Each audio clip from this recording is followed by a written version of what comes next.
क्या बदल गया छावा के बाद? बहुत कुछ।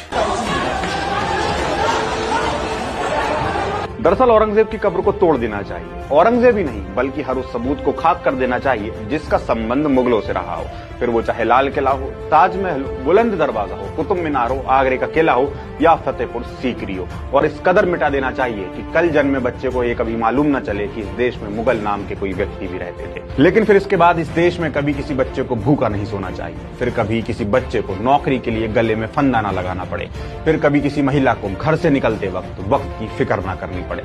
300 साल पहले मर चुके औरंगजेब की कब्र से उसकी हड्डियां निकालकर तेजाब में गला देनी चाहिए। अगर ऐसा करने से देश में शांति और अमन आता है। ये जो हिंसा की आग है, ये घर जलाने से पहले ये नहीं पूछती कि अंदर चौबे जी रह रहे हैं, दुबे जी रह रहे हैं, खान साहब रह रहे हैं या जॉन रह रहा है। ये उनको भी अपने अंदर समेटकर खाक कर देती है जिनका हिंदू मुसलमान के मुद्दे से कोई लेना देना भी नहीं है। अब कल किसी राजनेता ने कहा कि अस्पतालों में मुसलमानों के अलग वार्ड होने चाहिए। बिल्कुल होने चाहिए, यहाँ तक कि मुसलमान मरीज का इलाज मुसलमान डॉक्टर के हाथों होना चाहिए और स्कूलों में मुसलमान के बच्चों को मुसलमान टीचर के द्वारा पढ़वाना चाहिए।